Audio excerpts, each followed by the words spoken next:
Hello there, I'm Lloyd Evans. Welcome to The Bunker. In this video, I will be sharing my thoughts on the May 2022 JW Broadcasting episode, which was hosted by governing body member Mark Sanderson. Now, as per usual, there's a lot of material to talk about, so without further ado, let's roll the first clip.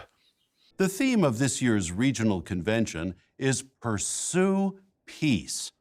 Here's a preview of the program. Peace is often defined as the absence of conflict.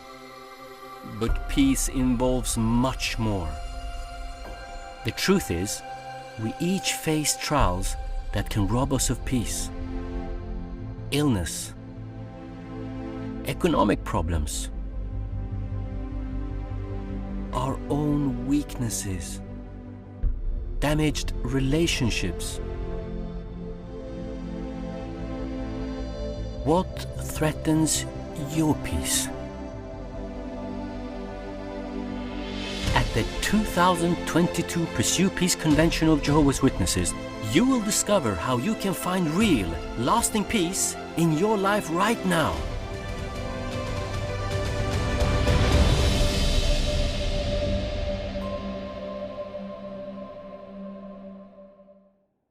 Our convention theme is so timely. No, your convention theme is so misleading. Pursue Peace is the theme, as you've just seen, for the 2022 Convention of Jehovah's Witnesses. And we've just had the narrator talk about a series of problems that can rob people of peace, including illness, economic problems, our own weaknesses, and damaged relationships. Now, I'm sure you would agree, even if you're a Jehovah's Witness watching this, that these are things that affect everybody, irrespective of their religion, including Jehovah's Witnesses. So if you're a Jehovah's Witness, there's nothing stopping you from suffering from illness, or having economic problems, or struggling due to your own weaknesses, or having damaged relationships. Yes, relationships can suffer damage even in the Jehovah's Witness religion. So having listed all of these afflictions that affect everybody, including Jehovah's Witnesses, the narrator then says, at the 2022 Pursue Peace Convention of Jehovah's Witnesses, you will discover how you can find real, lasting peace in your life right now. In your life right now. So when we're talking about peace, at least in the context of what's said in this trailer, we're not talking about some future hope, because a Jehovah's Witness could argue, well, in the paradise, after Armageddon, there will be no illness, there will be no economic problems, we won't have to struggle with our weaknesses. They could make that argument about the title, but in the trailer they're saying, oh, it's not a future thing, it's not a distant thing. We can give you peace regarding these issues right now if you'll join us as a Jehovah's Witness, as we're going to discuss in the Pursue Peace Convention program. How misleading. It's just total manipulation. Again, I keep making this argument, but I keep needing to make this argument. What does it say about an organization when they cannot help, even in a 1-minute trailer for their convention, they cannot help but lie in order to promote their religion? It's the same with all cults. The ends always justify the means.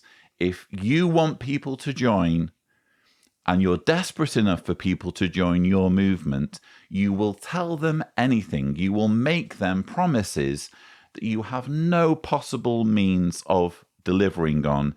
In this case, promising people that right in the here and now, in your life right now, you can have peace regarding all of these things, economic problems, illness, etc., if you become a Jehovah's Witness.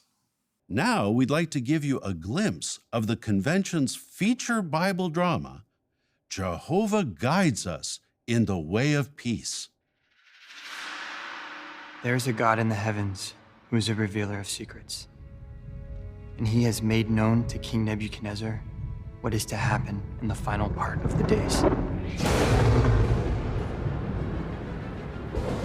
The divine dream that Daniel interprets for King Nebuchadnezzar constitutes a prophecy crucial for the lasting peace of mankind. Jehovah knows the course of history centuries, even millenniums in advance. And as the toes of the feet were partly of iron and partly of clay, so the kingdom will be partly strong and partly fragile. History has shown us how every type of human government imaginable has failed. It's only Jehovah who has the ability to guide humans to real, lasting peace. He has led his people in the past. So when he prophesies that he'll lead his people to real, lasting peace in the future, this isn't a prediction. It's a guarantee. The peace we seek is certain under God's kingdom.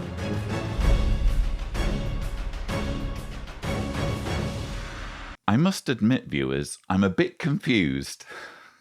Mark Sanderson has here shown us, and by the way, we've skipped forward in the actual JW Broadcasting episode because I want to talk about these previews that they're giving us of the Pursue Peace convention, and I've grouped them together for this sushi segment. And Mark Sanderson is talking about, or he's introducing, the convention's feature Bible drama. Now we'd like to give you a glimpse of the convention's feature Bible drama. And what we end up getting can in no way be described, I'm sure you will agree, as a Bible drama. Instead, it's some kind of rehashing of previous Bible dramas from previous conventions, interspersed with talking heads in the form of, presumably, the governing body helpers and the governing body members, or selected governing body members and helpers. So in other words, they've scrambled together some kind of documentary, or that's what they're kind of projecting. And if it is a documentary, fine. If they do want to rehash old material rather than do a new production, fine. Nothing wrong with that. But why introduce it as a Bible drama when it so obviously isn't? It's a whole bunch of people who are at the top of the ladder in terms of the Jehovah's Witness hierarchy, sharing their opinions, or if I had to guess, reading from a script that's been given to them by the writing department. In other words, they've looked at the documentary format, where typically a talking head would be someone interesting, a subject matter expert, or someone with a really interesting story to tell, and they've thought, we can do that. We can just have the really important people in our organization comment on past dramas and their overarching theme of real and lasting peace. Which brings me to my main criticism of this film. I'm not going to call it a drama. This production that we can look forward to, Jehovah Guides Us in the Way of Peace. Let me put it this way. Their idea of peace and my idea of peace are two different things. So we heard in this teaser the following. He has led his people in the past.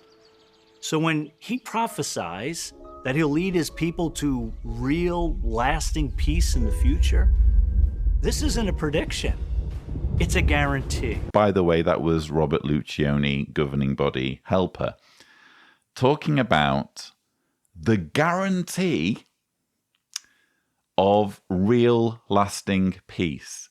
And whenever I hear the organization talking about their vision for the future in terms of peace, it reminds me of this moment in the Star Wars film Revenge of the Sith. Once more, the Sith will rule the galaxy. And we shall have peace.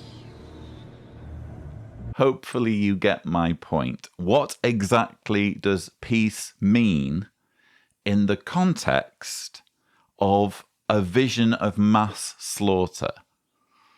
In the case of Star Wars, Emperor Palpatine, his vision of peace was a totalitarian regime where he conveniently gets to be the emperor. That was his vision of peace. For the Jehovah's Witness leadership, for the governing body, their vision of peace involves billions of men, women, and children being slaughtered planet-wide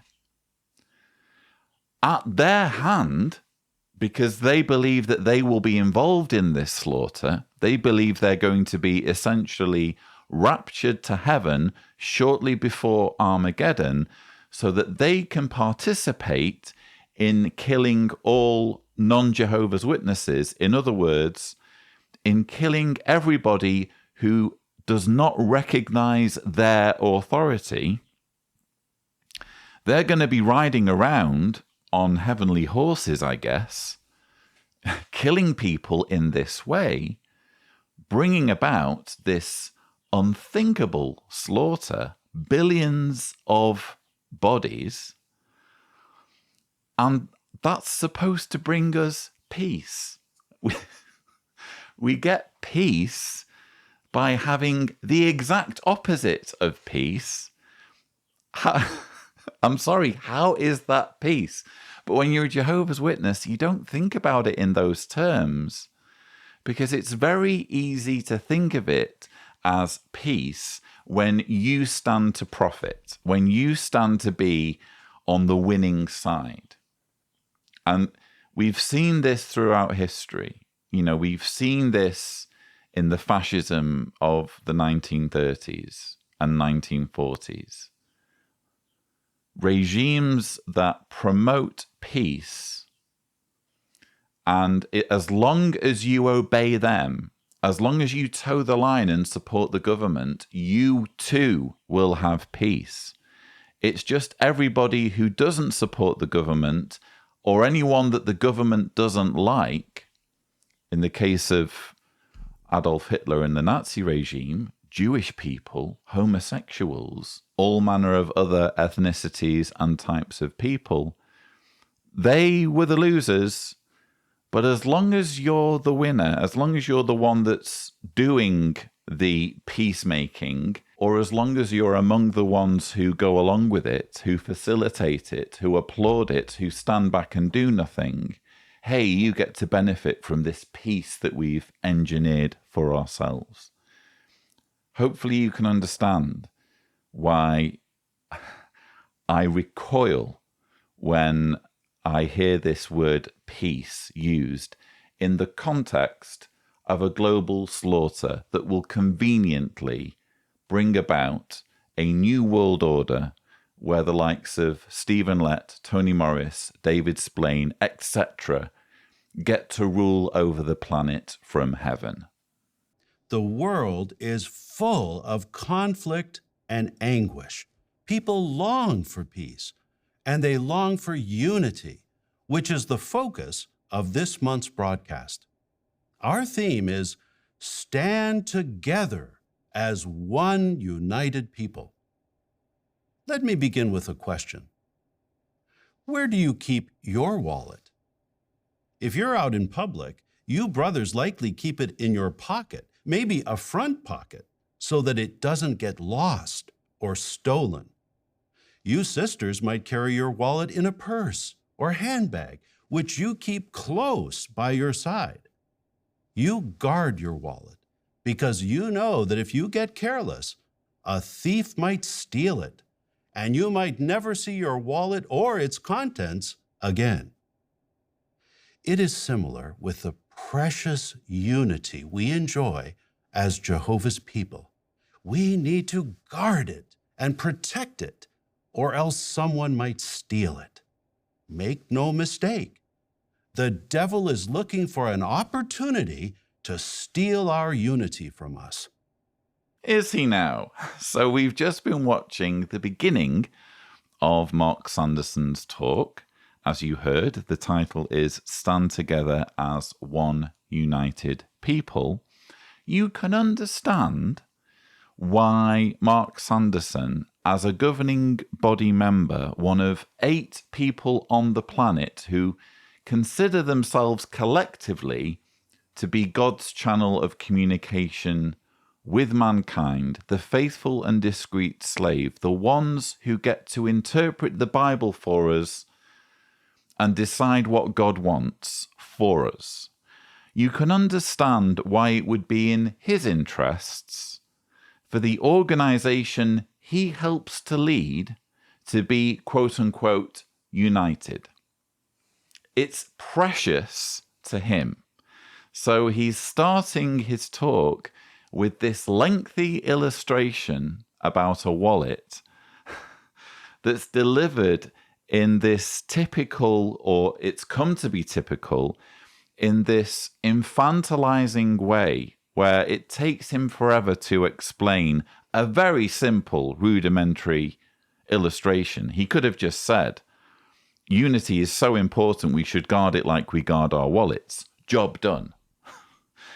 But he has to drag it out, doesn't he? He has to make it long-winded because he's in the business of manipulating people. He's in the business, in this case, of scaring Jehovah's Witnesses into thinking that the devil is trying to steal their unity from them, that terrible things will happen if the organization isn't fully behind Mark Sanderson and his colleagues.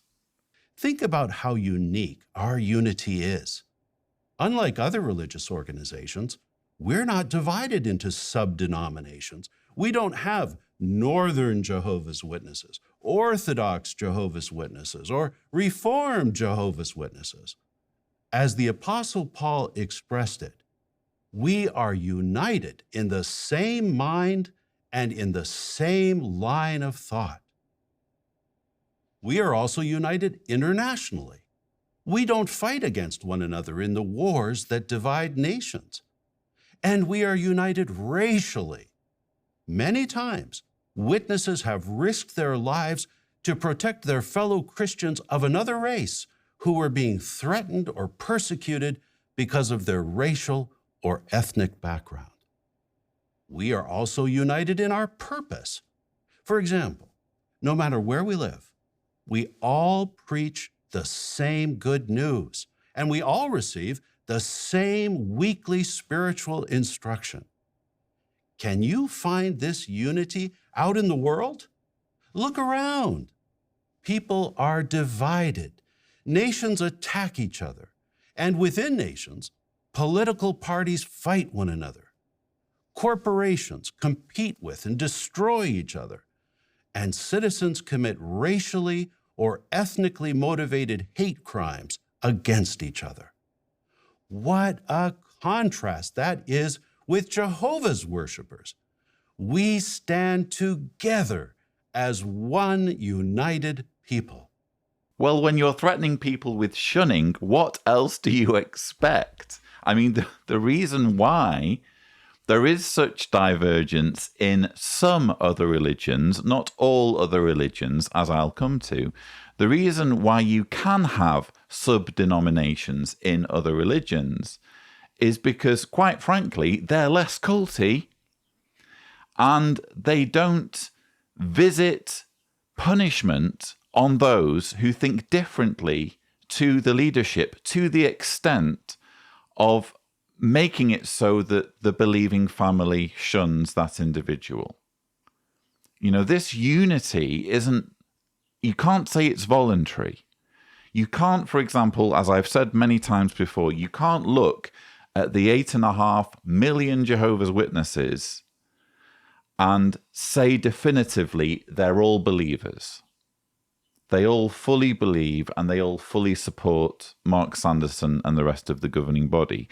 The reason you can't say that is because those 8.5 million people are being threatened with family estrangement if they ever walk away or if they ever verbalize opinions that differ from those of Mark Sanderson and his colleagues.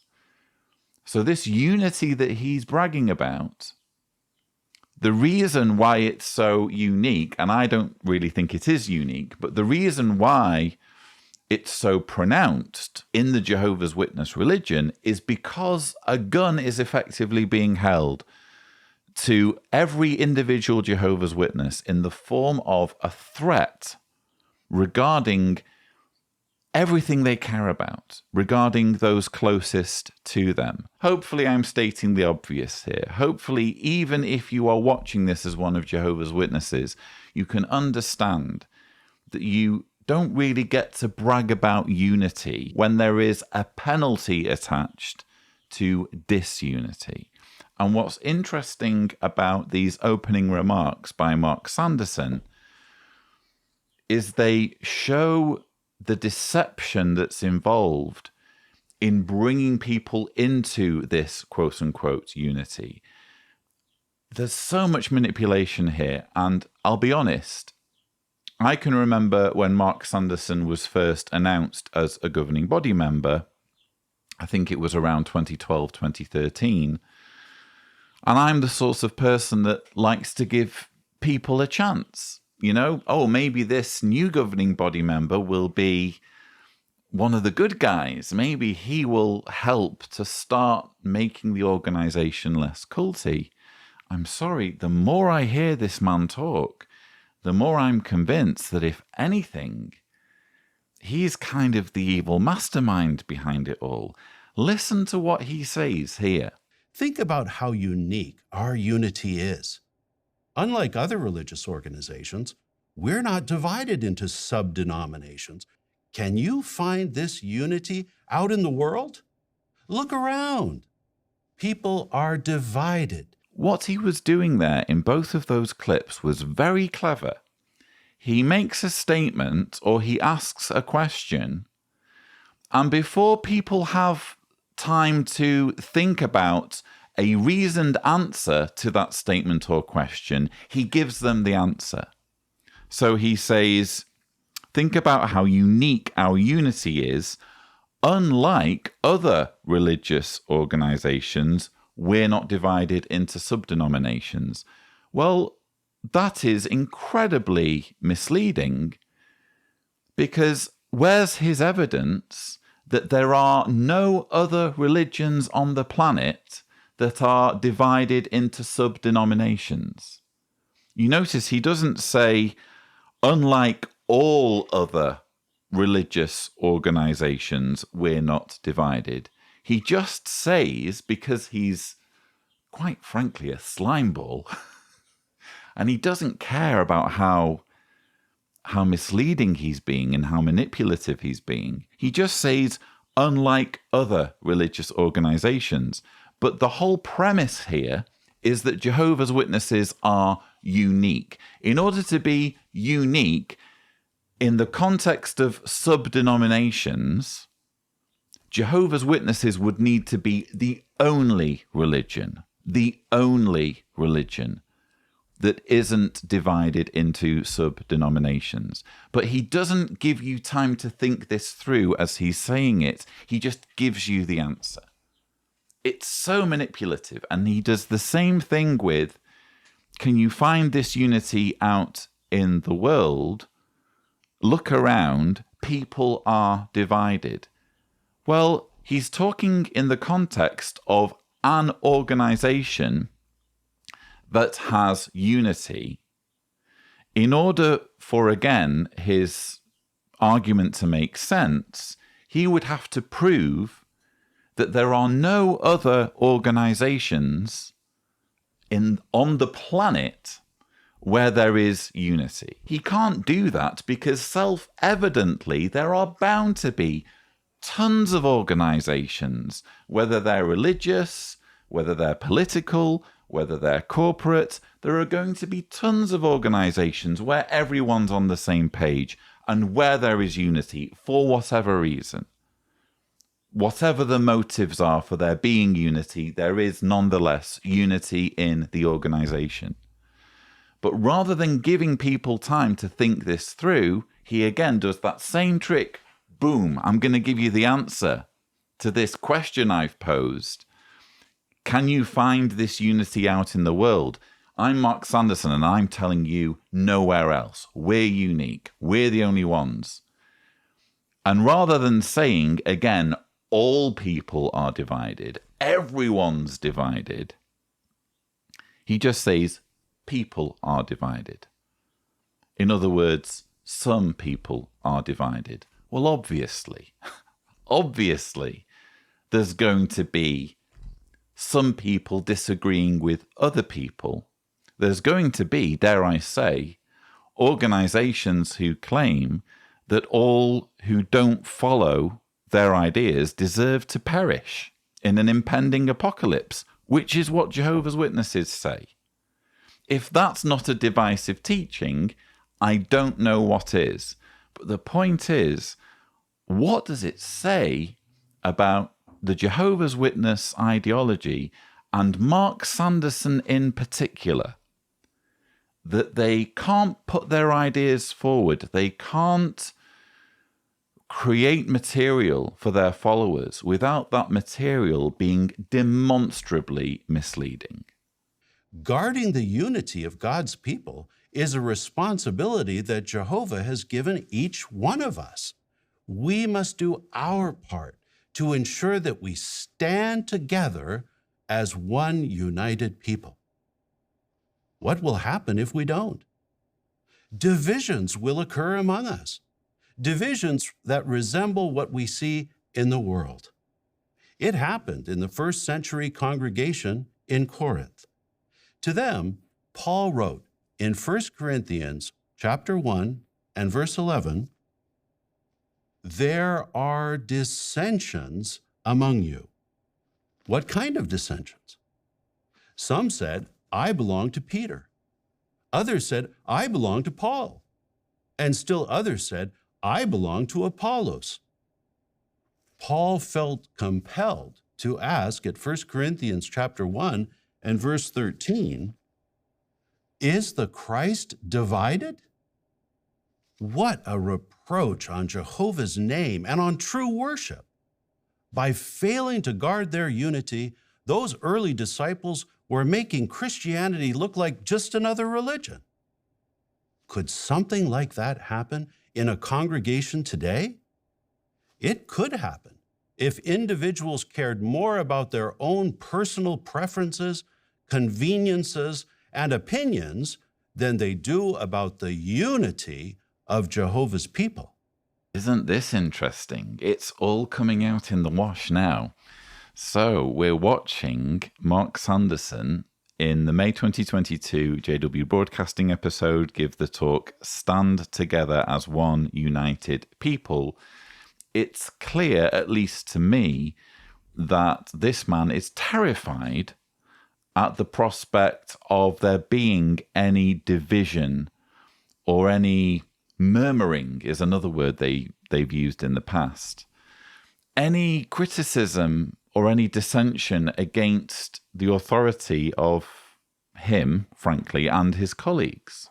He's speaking as a governing body member. He's speaking as one of 8 people on the planet who think they have a direct line to God, essentially. And he's clearly unsettled at the thought that, as is inevitably the case when people are being kept in an organization against their will through the threat of shunning, As is inevitably the case, there are going to be people who just don't believe him, who just don't take him seriously. He must know this. He must know that not all professed Jehovah's Witnesses fall for what he has to say anymore. Some have woken up. I receive voicemails on this channel from elders who go to the Kingdom Hall meetings and who are, for whatever reason, in a position where they feel like they need to pretend. Well, not for whatever reason. The reason is that they feel they would lose their families if they voiced any differing opinion. And that brings us to what Mark Sanderson said toward the end there. It could happen if individuals cared more about their own personal preferences, conveniences, and opinions than they do about the unity of Jehovah's people. There you have it, plain as day. If you're one of Jehovah's Witnesses, you don't get to have your own personal preferences. You don't get to have your own conveniences. And crucially, you're not even entitled to express your own opinions if these differ from those of Mark Sanderson and his colleagues. Isn't that interesting? He's just gone out there and said it. And he feels emboldened to say it because he's spent his life in the organization. He's used to people lapping up every word that he has to say now that he's a governing body member. He knows he can just get away with it now. It's that, the control and coercion is just becoming more and more blatant the more prominence the governing body receives, especially now in the JW broadcasting era, whereas previously they were mostly unknown as individuals, the governing body members. Now everyone knows who the governing body members are and what they look like because they're on all the videos. And I feel that this new level of prominence is making the governing body more brazen in what they're saying.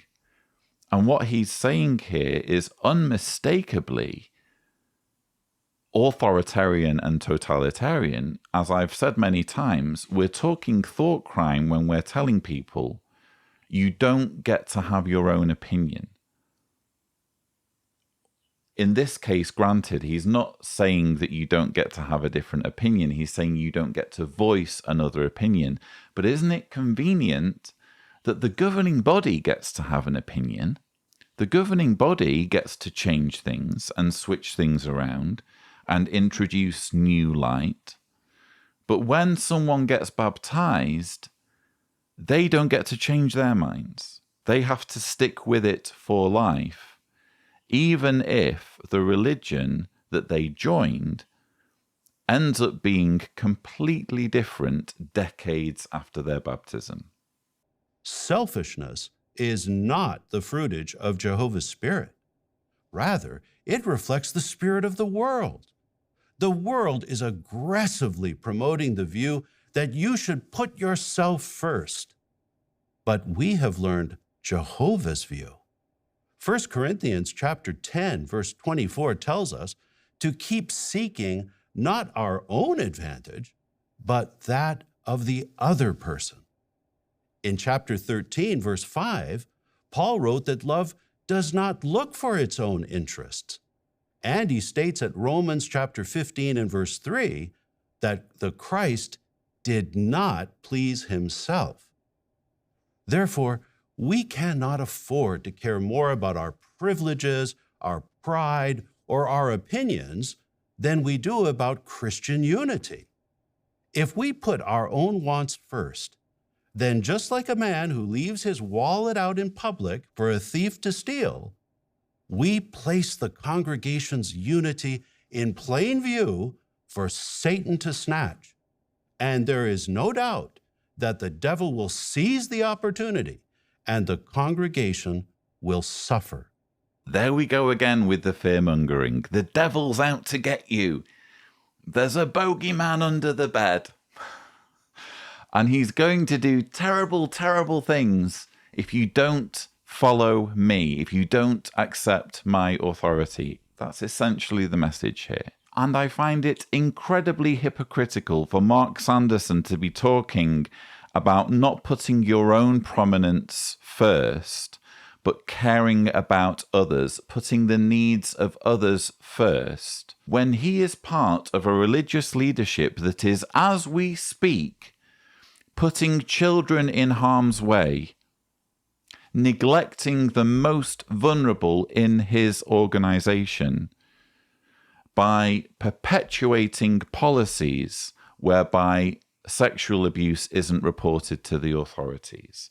This man and his colleagues are sitting on a database of thousands of sexual predators that are unreported to the authorities purely because it benefits them, purely because it would be a detriment to their position and to their organizational integrity if the truth were to come out and if justice were to be served against all the individuals that they and their predecessors have been hiding from the authorities. And he has the gall to lecture us on putting others first. I'm incensed, viewers. I am incensed by what this man is saying.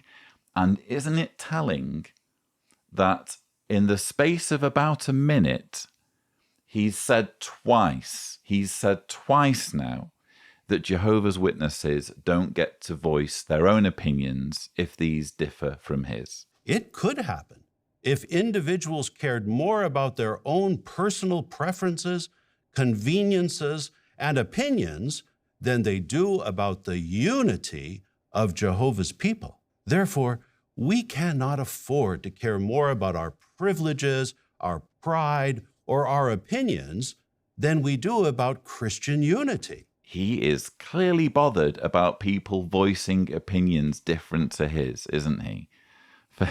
For him to repeat the same thing again in the space of about a minute about Jehovah's Witnesses not being entitled to voice their own opinions if these create dissension, if these don't contribute towards unity, it must be something that is terrifying the governing body. They must be aware that there is dissension, that there are elders and Bethelites and people high up the chain who have seen through it, who have woken up. But because, again, they're being bullied into staying, because they are being threatened with shunning, if they walk out, they're having to pretend. And Mark Sanderson is the sort of man that doesn't mind people pretending so long as he gets to have his power. You just pretend if you must. Just keep it quiet. Keep your opinions to yourself. I'm the only one, or me and my colleagues are the only ones who get to voice our opinions and who get to interpret God's word. So let's now discuss 4 areas where we especially need to guard and protect our Christian unity. The first is our response to direction from Jehovah's organization. When the COVID-19 pandemic struck in 2020, we all received direction, including new ways to attend our meetings and carry out our ministry, and ways to comply with the secular authorities. Did you disagree? Or did you have a different idea? If so, did you follow the direction anyway and give it your support? If you did, then you contributed to our unity. When we stand together and unitedly follow direction from Jehovah's organization, good things happen. Like what? like what happened when the first century Christians complied with the direction from the apostles and older men in Jerusalem. Acts chapter 16, verses 4 and 5 says, "As they traveled on through the cities, they would deliver to them for observance the decrees that had been decided on by the apostles and the elders who were in Jerusalem. Then indeed, the congregations continued to be made firm in the faith and to increase in number day by day." Individual Christians and congregations recognized and submitted to the authority of the governing body at that time, the apostles and elders who were in Jerusalem. Did you note the beneficial results? The congregations continued to be made firm and to increase. And that's what happened when you, brothers and sisters, followed the direction regarding the COVID-19 pandemic. We experienced significant increases in meeting attendance. The attendance for the 2021 memorial reached an all-time peak. It is amazing what Jehovah accomplishes when we stand together as one united people. We're watching governing body member Mark Sanderson giving his talk, Stand Together as One United People, in the May 2022 JW Broadcasting episode. Two things are happening here in this clip. First of all, Mark Sanderson is pushing this idea that the governing body is biblical, even though the words governing body or the term governing body appears nowhere in the Bible. And this is something you don't really think of as a Jehovah's Witness. It certainly made me stop and pause when I heard this said the first time. Oh yeah, those words, governing body, you hear it all the time as a Jehovah's Witness. The governing body says this, the governing body says that. If it's such a big deal to be following the governing body, if God has appointed the governing body as his faithful slave, why is that phrase used nowhere in the scriptures? It is in fact a corporate phrase. It's used all the time in the corporate world, but it's not a biblical term. What Jehovah's Witnesses do, what the faithful slave does, is it takes verses in the book of Acts, specifically referring to a controversy among early Christians surrounding circumcision and whether it should be practiced or not. They take these verses where it describes the apostles and older men and Paul meeting together. I think there are even elders joining from Antioch. So it's not just the apostles and older men. Paul wasn't technically one of the 12. Anyway, the point is, I've made all of these arguments before, and I don't want to repeat myself. So if you happen to be one of Jehovah's Witnesses and you want more information on this particular subject of whether the governing body is biblical, whether the governing body was in fact present in the first century, Tibor will hopefully, if he is gracious, show you a thumbnail for Sushi 23. Tony Morris insists the governing body is biblical. It's a 23-minute video in which I go into all of this in more detail and explain why it cannot be said that there was a governing body in operation in the first century that's referred to in the book of Acts. It's simply not true. Mark Sanderson here is peddling lies when he talks about this. The other really interesting thing is he's talking about COVID-19, and just for context, Jehovah's Witnesses have lost over 20,000 due to the COVID-19 pandemic. Mark Sanderson's own father was among them. So Mark Sanderson knows all about how deadly this pandemic has been. Obviously, we all remember that there were precautions put in place governmentally that we all had to follow, and in many places are still following. You know, the pandemic hasn't ended. It's still taking lives as we speak, and precautions still need to be taken. But in many places, precautions are easing up. I don't think I'm saying anything controversial when I say that some Jehovah's Witnesses evidently had problems following the stringent measures that were put in place by the governing body, which incidentally I have repeatedly praised the governing body for. I think it's very responsible that they implemented social distancing, that they didn't have Kingdom Hall meetings, that they didn't get people to go round door to door. I think that's brilliant. But what Mark Sanderson is saying here is that the COVID-19 precautions that the governing body implemented were somehow unique. Clearly they weren't. I've argued in previous videos that if anything, Jehovah's Witnesses were behind the curve when you compare how quickly they responded to the pandemic compared to worldly governments and institutions. But he's making the argument using this scripture in Acts 16 verses 4 and 5. He's making the argument that because Jehovah's Witnesses cooperated with the governing body's COVID-19 restrictions, the organization prospered. And that's what happened when you, brothers and sisters, followed the direction regarding the COVID-19 pandemic. We experienced significant increases in meeting attendance.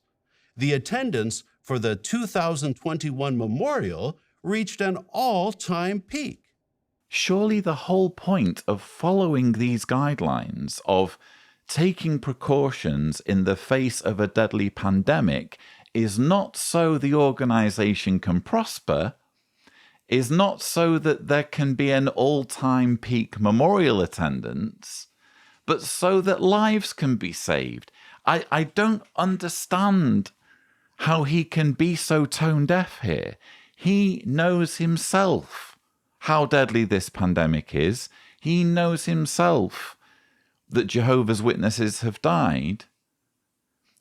But because it suits him to exert his authority by, again, pushing this lie about the governing body having authority derived from the scriptures, because it suits his narrative, he has to somehow twist and contort the COVID-19 pandemic into Acts 16 verses 4 and 5, which is talking about the early Christians prospering because they were all in agreement.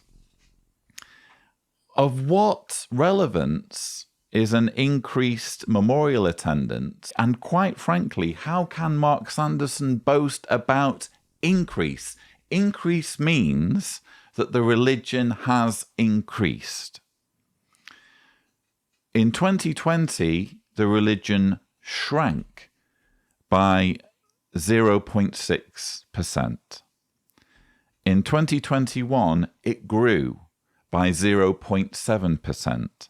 So what we have is, I suppose, a net percentage increase of 0.1%, which really is stagnant growth. And in real terms, when you factor in the births and deaths ratio and the fact that Jehovah's Witnesses, when they get to a certain size, are going to increase just by having babies, in real terms, these are utterly underwhelming figures. I'm sorry, the organization cannot be said realistically to have increased. Even Mark Sanderson doesn't want us to think about actual publisher growth. He's instead doing a shady cup and ball trick of talking about increase and then talking about meeting attendance and the attendance of the memorial. Because again, he's a charlatan. He's a trickster. He's interested in manipulating people. So he poses a premise, he makes an argument, and before people have time to reason things through in their heads and think, well, hang on, isn't following COVID-19 precautions all about saving our lives and preventing needless deaths? And how can it be said that the organization increased if the net increase was only 0.1% over 2 years? Before people have time to think about this, he's giving people the answer. We've had, quote unquote, increase because there was an all-time record memorial attendance. And there was an all-time record memorial attendance because Jehovah's Witnesses followed the direction of Jehovah's organization regarding COVID-19.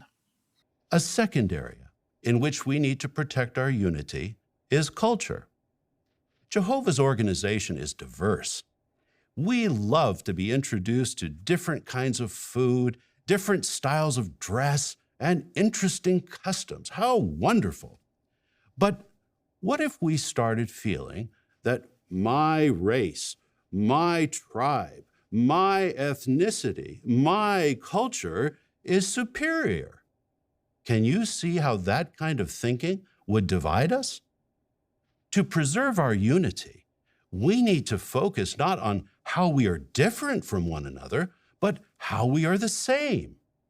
We are Jehovah's Witnesses first, not African, Asian, North American, South American, or European.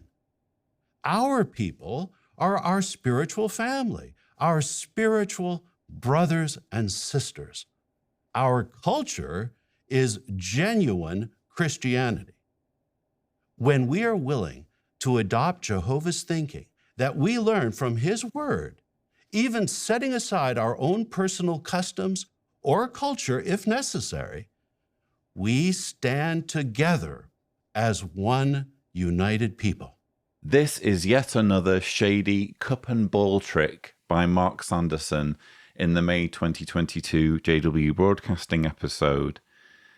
Mark Sanderson speaking on the theme of unity, and what he's doing is conflating having a racist, bigoted attitude, which is clearly wrong and clearly something that should be avoided or condemned. He's comparing having that sort of despicable attitude with being proud of one's culture and holding on to one's culture and customs at the expense of the teachings, policies, guidance of the Jehovah's Witness organization.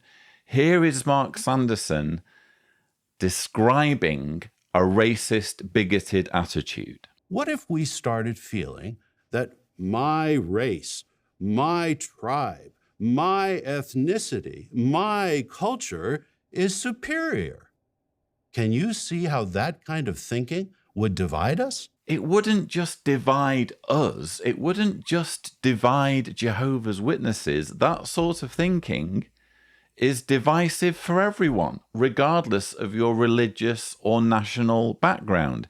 He's describing something that everyone can get on board with. And then he's very, very cleverly moving the cup, using a sleight of hand, and introducing this idea that being racist and bigoted is akin to being proud of your culture and customs. When we are willing to adopt Jehovah's thinking that we learn from His Word, even setting aside our own personal customs or culture if necessary, we stand together as one united people. I hope you're paying attention if you're watching this video as someone who knows nothing about Jehovah's Witnesses. You're just curious.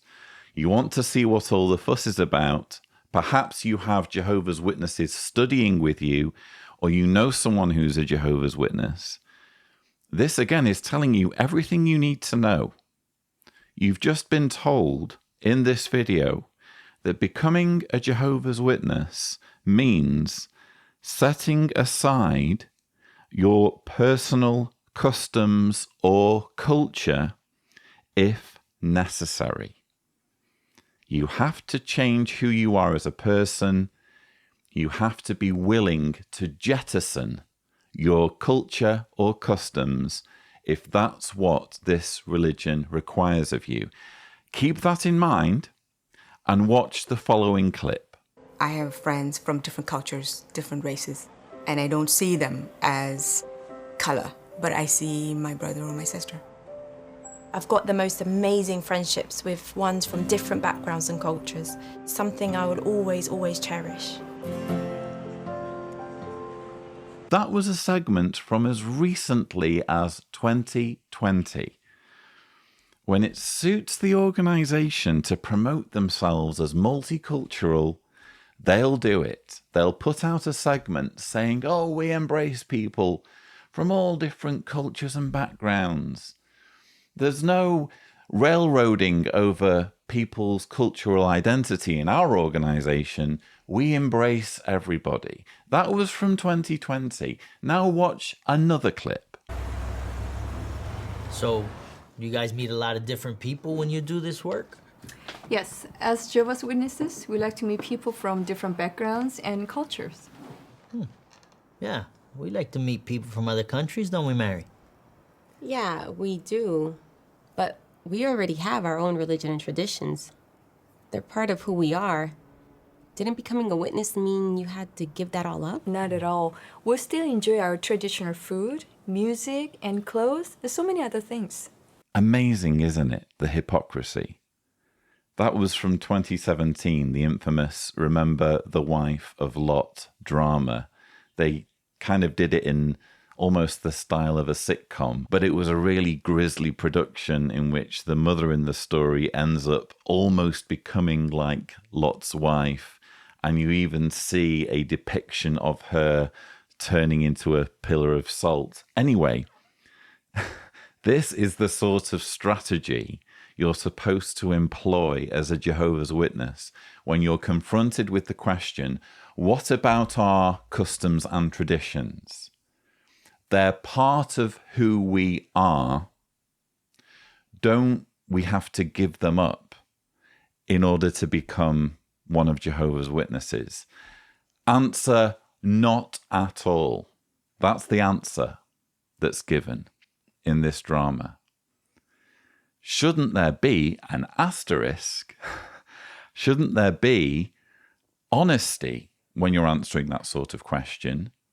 The honest answer, if we're implementing Mark Sanderson's words, would be, well, actually, you get to keep the parts of your culture that agree with our beliefs, but when you join us, or if you join us, you should be willing to set aside your own personal customs or culture if necessary. Setting aside our own personal customs or culture if necessary. As with all cults, when it comes to recruiting people, when it comes to duping and hoodwinking people into joining, the ends always justify the means. It's one message for the rank and file believers, one message for those who've already been duped into following, and a far more palatable message for those who might be potential converts. Growing up in this divided world, we may have absorbed some of its sensitivities, but Ecclesiastes chapter 7 and verse 9 says, "Do not be quick to take offense." If a fellow Christian hurts our feelings, we have a special opportunity and obligation to show that we stand together as one united people. How can we do that? Colossians chapter 3 and verse 13 says, "Continue putting up with one another and forgiving one another freely, even if anyone has a cause for complaint against another. Just as Jehovah freely forgave you, you must also do the same." For example, maybe a certain family did not include us in a gathering at their home, or a brother failed to greet us in the Kingdom Hall, or call on us to give a comment at the meeting. These things may irritate us or even hurt our feelings. But they are not sins that we need to forgive. They are mere slights or imperfections that we need to learn to put up with. On the other hand, if a fellow Christian has actually sinned against us in some way, giving us a genuine cause for complaint, what does the Scripture encourage us to do? Forgive one another freely. That is what Jehovah does for you and for me. Putting up with and forgiving one another is vital if we are to stand together as one united people. We're watching Mark Sanderson in the May 2022 JW Broadcasting episode, his theme, Stand Together as One United People, and here he is lecturing millions of Jehovah's Witnesses on the need to forgive freely. You might be watching this as a Jehovah's Witness, thinking, well, what's the problem here? There's nothing controversial about what Brother Sanderson has said. Of course we should forgive each other. Of course, if someone commits a sin, we should be mindful of the fact that we're imperfect ourselves and worthy of forgiveness. So just as God has forgiven us our sins, shouldn't we be willing to forgive someone who has sinned against us? No, not necessarily. Since leaving behind religion, specifically the Jehovah's Witness religion, I happen to think that forgiveness is a deeply personal thing, and it's frankly dangerous and negligent to be prescribing forgiveness to everybody, no matter what the sin is. And this is particularly pertinent when we start talking about abuse, specifically sexual abuse.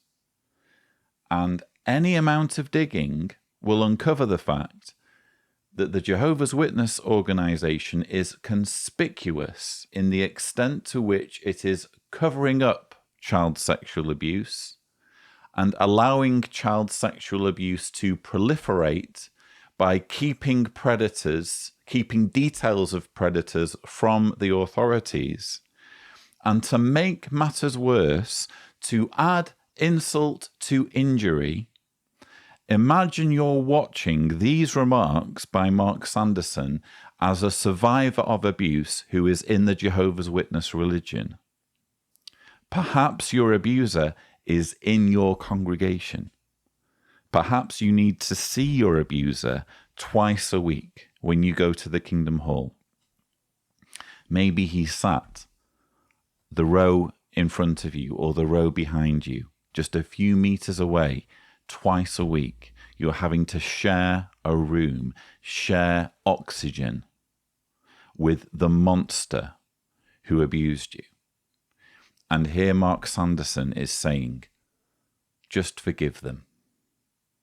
No matter what they've done, if they've sinned against you, they are worthy of forgiveness. And of course, forgiveness entails pretending it never happened.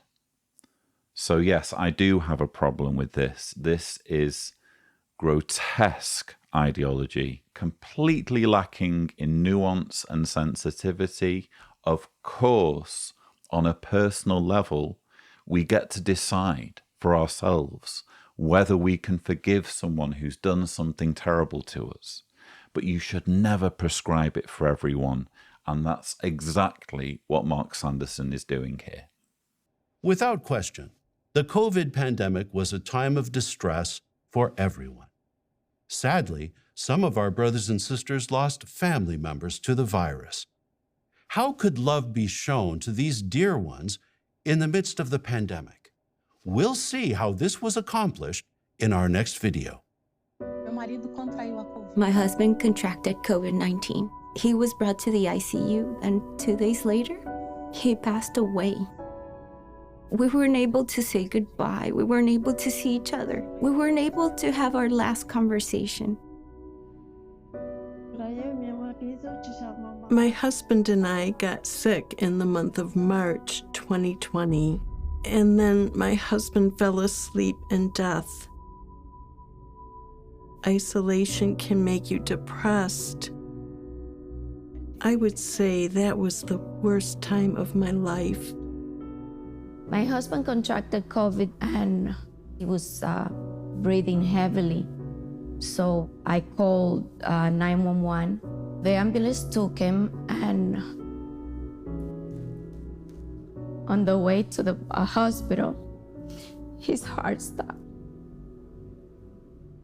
What we're experiencing right now in this global pandemic, I was telling the branch class yesterday, it doesn't bother me. We've been waiting for this. We knew things like this were going to happen. Christ Jesus has prepared us. Where's the shock? They haven't aged well, have they? Those words by Tony Morris at the 148th Gilead graduation. In fact, they've aged like milk. The arrogance and nonchalance with which he greeted the pandemic in those early days, brushing it off, saying, "Where's the shock?"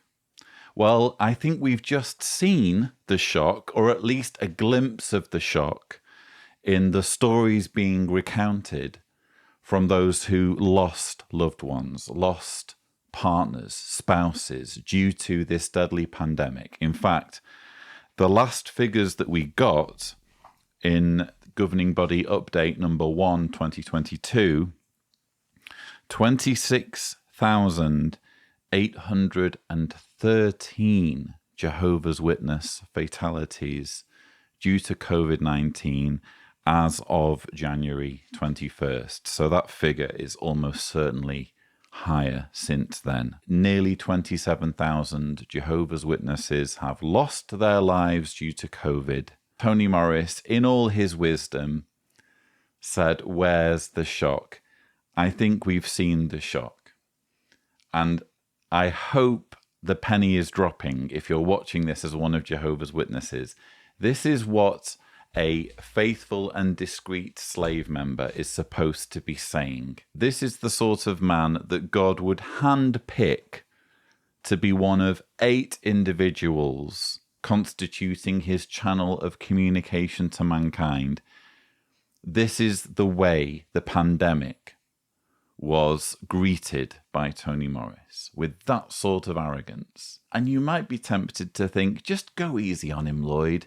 We all got caught out by COVID. None of us could have foreseen just how bad it would get. Okay, fair enough. But when we're talking about tone-deaf responses to the pandemic, tone-deaf propaganda material churned out in relation to COVID-19, I'm barely even getting started in showing you that clip. Here is another clip from the 2021 annual meeting. Jehovah's blessing on the arrangements, the qualities that he helps us to show, the motivation that he helps us to have to overcome those challenges and to take on things that really are beyond what we can normally cope with. And seeing that, particularly as we look back on a number of those challenges and how they've been overcome, you see Jehovah's involvement day to day. My brother had a trailer that was going to be donated to the project, but he didn't have the funds to pay for the freight. At the very same time, a sister contacted the branch and wanted to donate specifically to the project. The amount she donated was the amount that was needed to cover the freight to bring the trailer to Bethel. You see Jehovah's involvement day to day. And guess what? Jehovah's involvement during the COVID-19 pandemic in Australia, because they needed to get ready for filming a drama series about Jesus, Jehovah chose to get involved by moving a trailer from one part of the country to another. That was the way Jehovah chose to intervene to help his people in the midst of a pandemic that killed 26,813 Jehovah's Witnesses.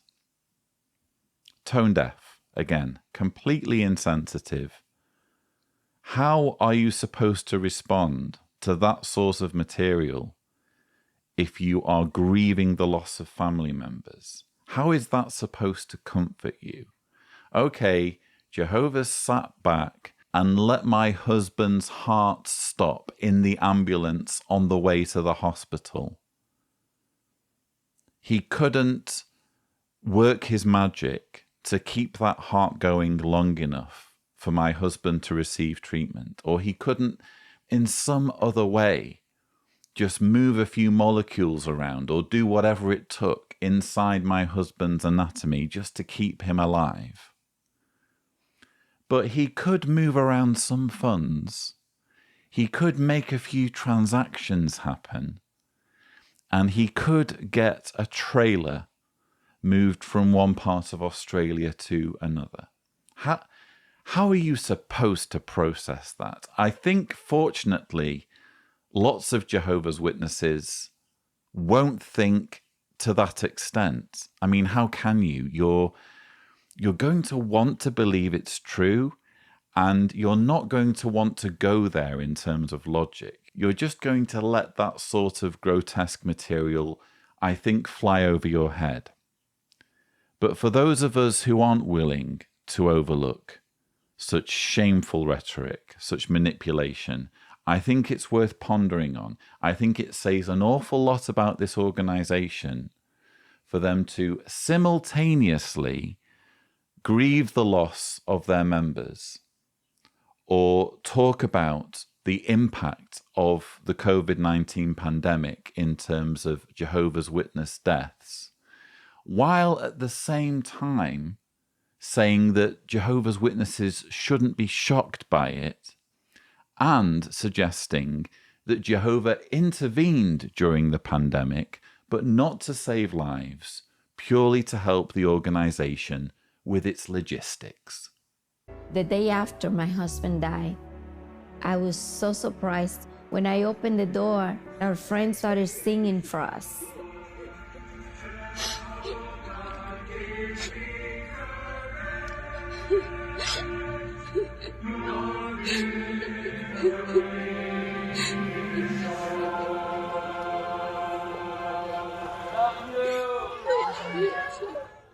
At that moment, I realized we're not going to be alone.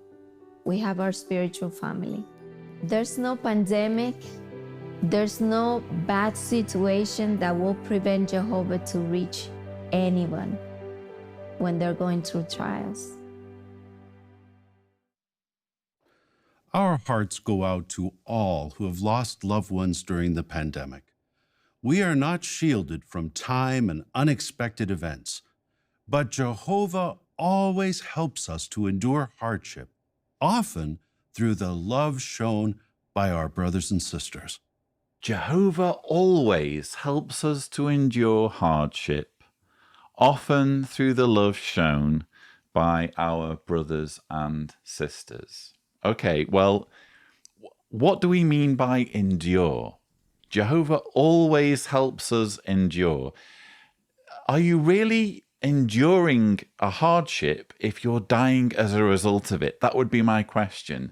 If Jehovah is intervening to help you endure, he's getting into your brain chemistry, he's meddling around with your brain neurons and making sure that your electrochemical signals in your brain make it possible for you to endure hardship. If he's doing that while he's in there, while he's in your body, helping you endure hardship, why can't he help you survive something like the COVID-19 virus? Why can't he do that? It's just blatant, as far as I'm concerned, the scam that's going on here. Just unfalsifiable claim after unfalsifiable claim. And what I really don't like about this particular claim, this claim that Jehovah always helps us to endure, is it puts the blame on you if you can't endure. Because let's face it, we've all been in situations where we frankly can't endure. We're not coping. And that's okay. It's okay to find it impossible to endure a situation, to feel that it's all too much, to the point where we need to lean on others, we need to lean on professional help in order to make it from one day to the next.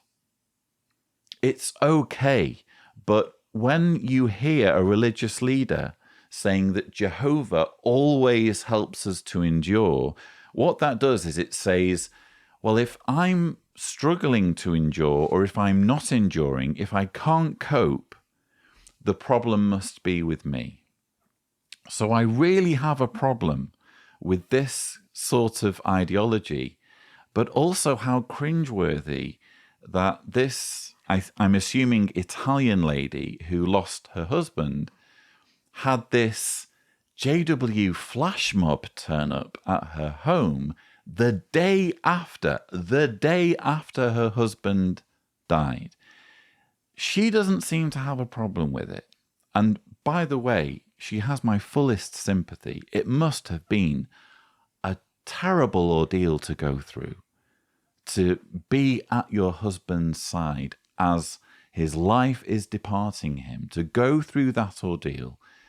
She has my fullest and deepest sympathy. But I'm sorry, I would really struggle with losing a spouse under those circumstances, and the next day having that spectacle at the end of my driveway. I can only imagine how she'll feel about this if she ever wakes up to the fact that she's being lied to. Obviously, it's palatable for her now because she thinks this is normal.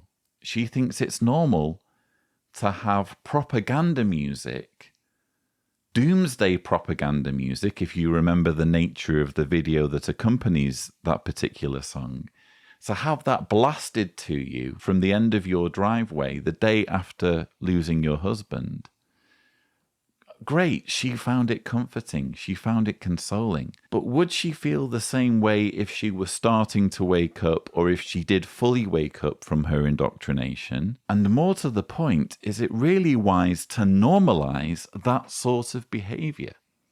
I mean, granted, it was happening due to the pandemic and social distancing, but are we really supposed to be encouraging Jehovah's Witnesses to behave in this way in all cases where someone dies, in all cases where there is a grieving family?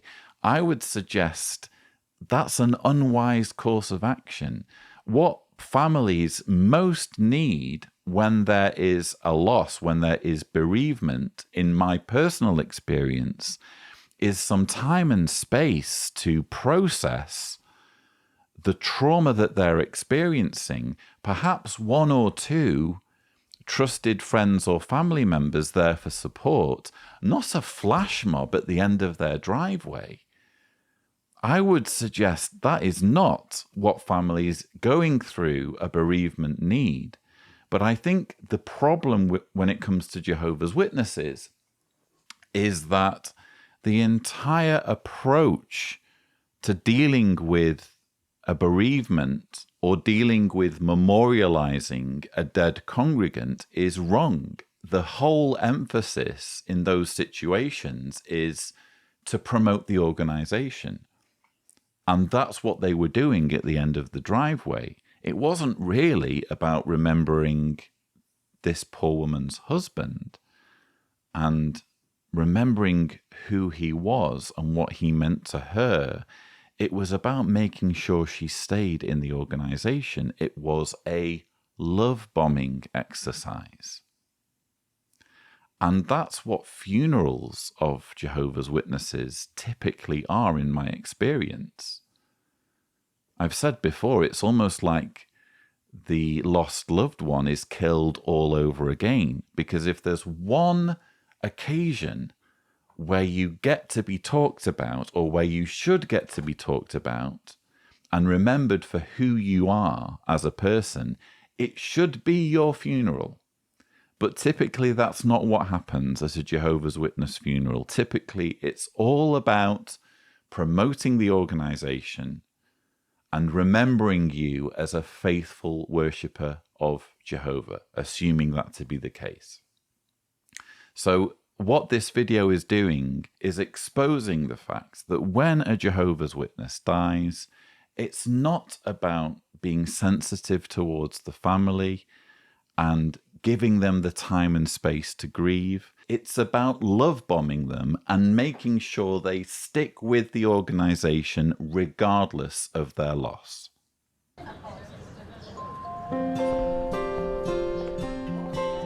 Everything I know about Kingdom Hall maintenance, I learned from Brother Ho-Jin Kang. He encouraged me when I needed a little push. Taught me the right way to do things. And continued to teach me with kindness and love.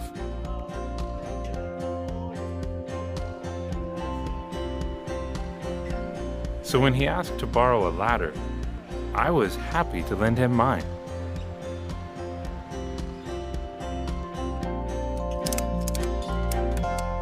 Honey, here are some things I need for our lunch today with the Youngs. Mm-hmm. What's the ladder for? Ho-Jin needs it. Ho-Jin? How's he doing? I heard something about a cane. Ho-Jin? A cane? No way. He's still as strong as an ox. Maybe. But it seems like... Well, you'll see how he's doing. And don't forget to stop at the store. Ho-Jin? A cane? No way.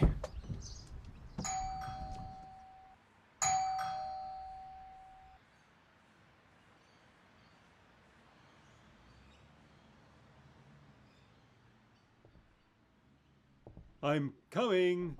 Here I come. Oh. Sorry. It's okay. Is everything okay? I just can't dash down the stairs. I was on my way to the store and thought I'd drop off the ladder. Thanks. Just leave it by the garage. It's almost time for lunch. The gutters can wait. They've waited this long. Okay, will do. Bye. Drive safe.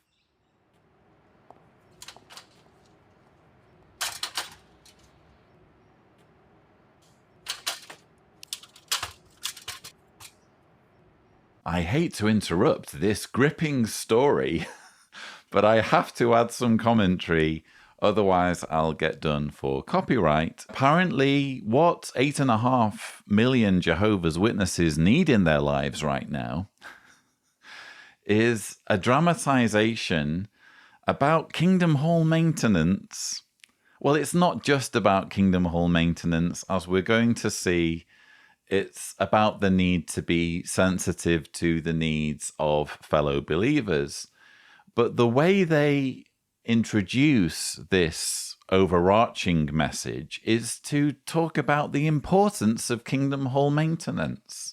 That's their lead into the story. We're talking about buildings, we're talking about real estate owned by Jehovah's Witnesses. And the clear subplot here is that Jehovah's Witnesses should be preoccupied with the upkeep of real estate that ultimately belongs to the Jehovah's Witness organization. Technically speaking, it's the local congregation who owns the property, but guess who pockets the proceeds if or when a Kingdom Hall gets sold? This is one of the biggest gripes when it comes to Kingdom Hall ownership. I've spoken about it quite a bit. Jehovah's Witnesses get duped into thinking that they are responsible when it comes to their donations for the upkeep of their hall, and indeed for contributing their time and labor towards making sure the Kingdom Hall is in a good state of repair and everything's working, as we saw depicted in this dramatization. But they're giving all of this volunteer labor, they're giving all of this time and effort and their donations towards a property that Watchtower gets to sell and pocket the proceeds from. So why isn't Watchtower sorting out the upkeep and maintenance? It's all a bit shady, isn't it? But that for me is the clear subplot here. Jehovah's Witnesses need to think about their Kingdom Hall maintenance and making sure Watchtower's real estate assets get taken care of.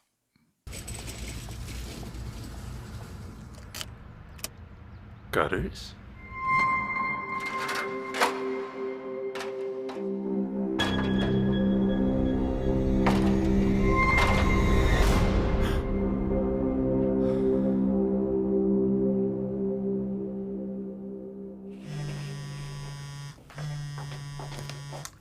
Hi, honey. Okay, but... What about lunch? The Youngs will be here in an hour. I know. I picked up the items you asked for, but I can't just leave. It got me thinking about the neighborly Samaritan. When we see a need, we can't be like the priest and Levite who just walked away.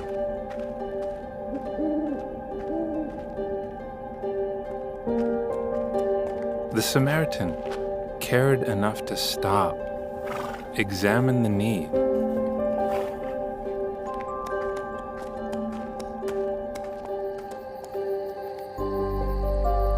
and take the time to help the poor man. A man he didn't even know. Of course. Work what is good toward all, but especially toward those related to us in the faith. I love you. And I have an idea. Let's not cancel with the Youngs. I'll go back and pick up my ladder and tell Hojin that I'll come back Saturday afternoon to help him clean out the gutters.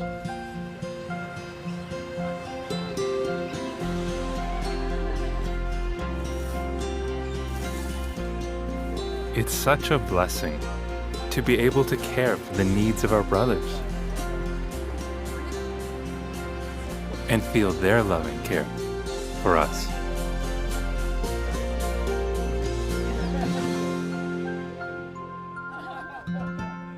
What do we learn from this dramatization? We learn that Jehovah's Witnesses don't understand the story of the Good Samaritan, Mark Sanderson. That's the message I'm taking home here. The story or parable of the Good Samaritan is, for me as an atheist, the most beautiful part of the Bible because it is uniquely secular. The Good Samaritan story says it doesn't matter if someone is part of your religion, you render aid. The guy who fell victim to the robbers, who was beaten and left by the roadside, was passed by members of his own religion. And it was the apostate, the heretic, the Samaritan who came to render aid, who patched up his wounds, who took him to the inn, who gave money for him to be taken care of. It's a uniquely secular message that describes the opposite of how Jehovah's Witnesses respond in times of disaster. They always look out for their own. As you'll have seen in the recent video about the Ukraine war and our efforts to help refugees, we encountered Jehovah's Witnesses and we saw it for ourselves. They're not interested in getting involved in helping everybody. They're only interested in helping their own. And almost as justification for this, we saw a verse in Galatians referred to there. It's actually Galatians 6 verse 10. So then, as long as we have the opportunity, let us work what is good toward all, but especially toward those related to us in the faith.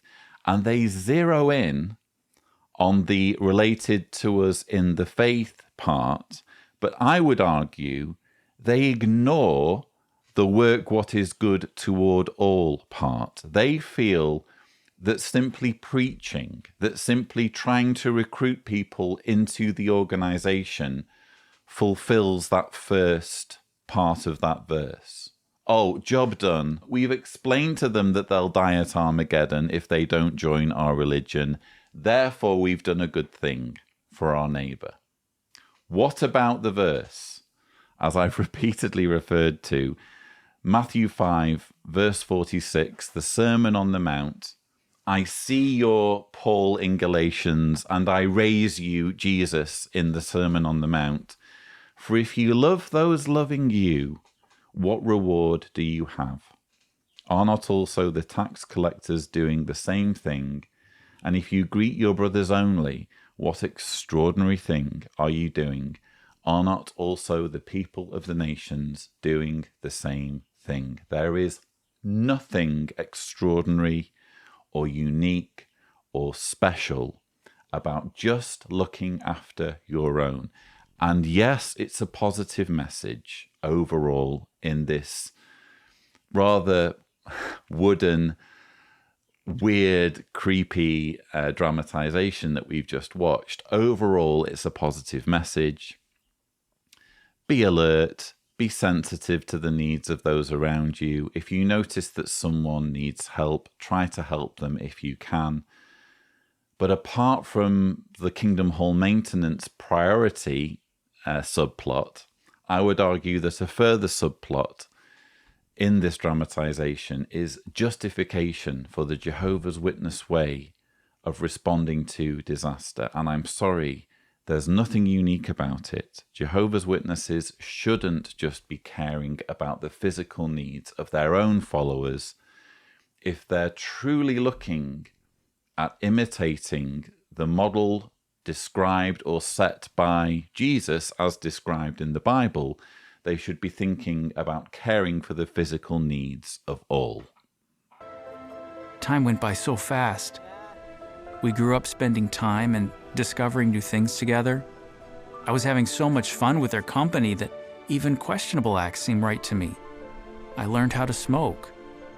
They taught me how to drink alcohol to our heart's content. It felt like it was the best time of our lives. I thought everything we did was how things were actually supposed to be.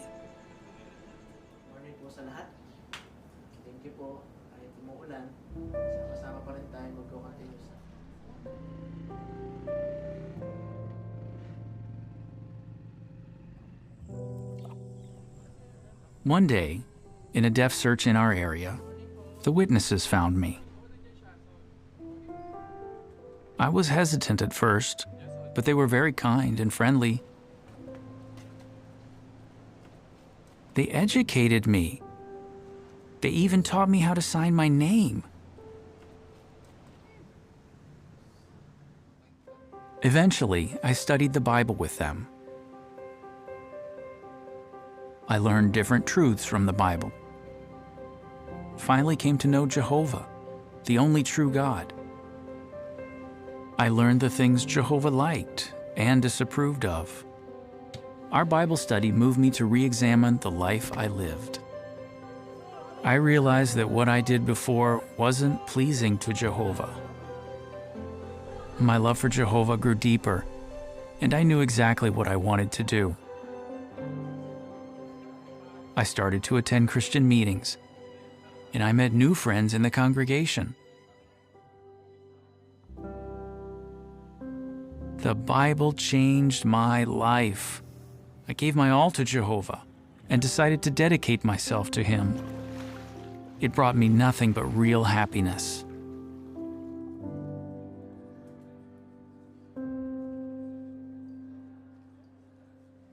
Now, I am in full-time service, eagerly declaring the good news. I was appointed to serve as a ministerial servant in our congregation. And I was called to volunteer in Bethel, too.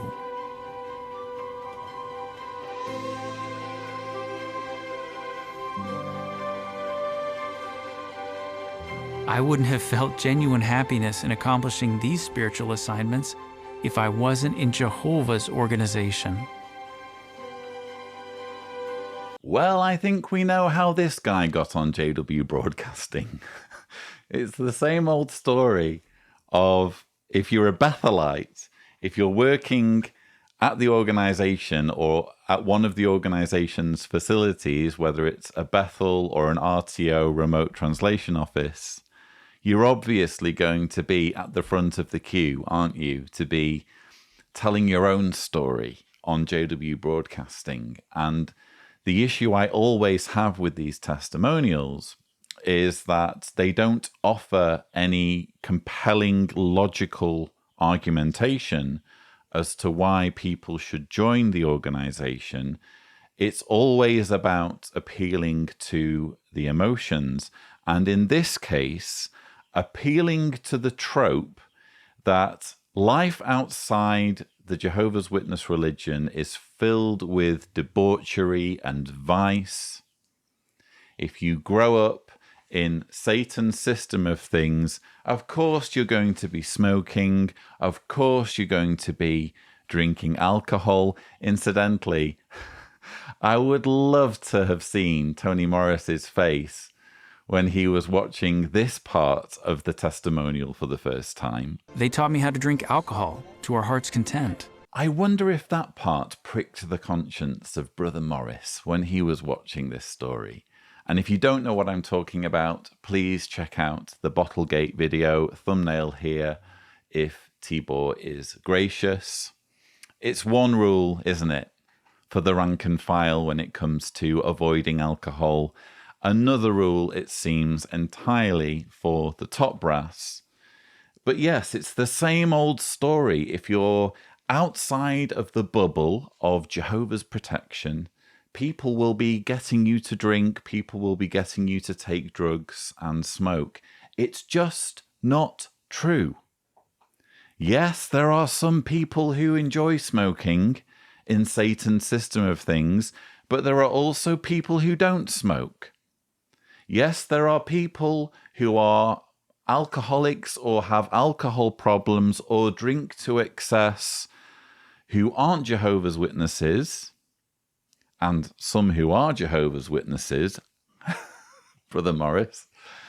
But there are also many who are not Jehovah's Witnesses who don't drink alcohol at all or drink very, very little.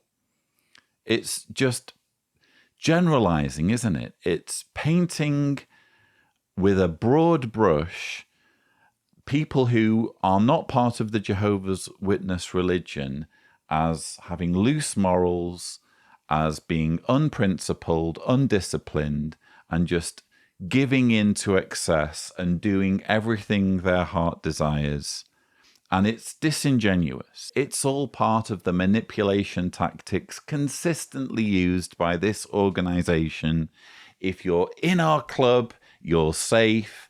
If you're on the outside, you're in danger. To all the deaf out there that haven't had the chance to know Jehovah yet, I hope and encourage you to study the Bible with the witnesses too. Look at me. Before, I wasn't able to read and write. I realized that even if we can't hear, we can still have a relationship with the only true God. I hope you find the same love and joy as I did under Jehovah's loving hands. Jehovah has helped me, and for that, I will always thank and love him with all my heart. What we have here is a direct appeal to the deaf community. Become Jehovah's Witnesses. If you're deaf, all of your problems are going to be solved. You are going to find real happiness if you follow the advice of this gentleman. His name, Jettisoned. Apologies if I've mispronounced, which I almost certainly have. Follow his example, and you're going to find real happiness. And if you don't know how to read and write, Jehovah's Witnesses will teach you out of the goodness of their hearts. Not sure that's exactly how it happened or why it happened. I think that Jehovah's Witnesses taught him how to write his own name, taught him how to read and write, educated him with strings attached. It would be great if they did that for everybody, with no compulsion whatsoever to join any religion or go to any meetings. But when you're doing it to someone, when you're doing an act of kindness to someone, purely with the expectation that they join your club or join your religion, again, what's so unique? What's so extraordinary? Is it not, in fact, quite underhanded that you're expecting something in return? In this case, expecting someone to commit their lives to an organization. I'm sure Jettisoned is a lovely lad. I'm sure he means well. But when he talks about Jehovah's Witnesses giving him real happiness, again, I have to ask, would he feel the same way about that claim? Would he feel the same way about doing this interview and sharing his story for the purpose of recruiting others into the organization, specifically from the deaf community, if he knew the truth, if he knew that he'd been lied to and exploited? As we discussed earlier, our unity can suffer if we allow minor matters to affect us. In our next video, notice what we can do to set aside such feelings and preserve unity. Many years ago, I started working at a firm and I helped a sister to get a position at the same firm. As time went on, I may have come to the wrong conclusion, but I felt that this sister wanted to be in charge. I didn't feel very happy about it. A few months later, I was retrenched from work. I felt very hurt. My mother always told me to be the lesser one and just to let things go. So I kept quiet and I left the firm. Due to certain circumstances, we changed congregations, so we didn't see each other anymore. During those years, at meetings or reading the Bible, we are regularly reminded to be forgiving. It felt to me like a stab in my heart, because I knew we had to apply this counsel. Being at the convention, every time it made me a bit nervous, because I basically had to prepare myself. Should I bump into her, how I was going to handle it. It did ruin the spiritual atmosphere of the convention. Soon after my mother passed away, we had our regional convention. I was very emotional. I saw this sister standing and I wondered to myself, what is going to happen now? She came up to me, she gave me a hug and a small present. That particular day, I definitely felt relieved and I felt I could now make peace. What a boring story. I mean, really, how is this supposed to be interesting? We're hearing from Cecilia van Niekerk, who is from Namibia. This story features in the May 2022 JW Broadcasting. For me, it's just a classic example of bureaucracy. They're not really interested in coming up with fresh, original, relevant content. They're interested in checking boxes. They're interested in making sure specific messages are delivered to the rank and file. And someone in the writing department has decided we need to come up with a video that addresses the need to forgive freely and to put up with one another. Who do we know among all of the full-time servants around the world? I mean, I'm just guessing here that she's a full-time servant or that she is a Watchtower staff member or Bethelite or whatever, a missionary. Who do we know that fits the bill, that's had this sort of experience.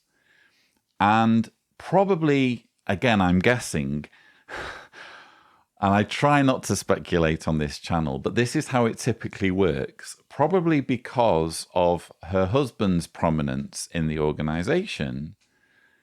This lady's story gets put forward, even though, again, it's just not interesting. She says, I may have come to the wrong conclusion, but I felt that this sister wanted to be in charge. Did you come to the wrong conclusion or not? Did the sister want to be in charge or not? We don't hear from this other sister. We don't hear the other side of the story. That's apparently the crime that her friend has committed, that she has received the impression, having recommended this person to join the company, that this person wanted to be in charge. She doesn't even say this person was responsible for me losing my job. She doesn't even say that.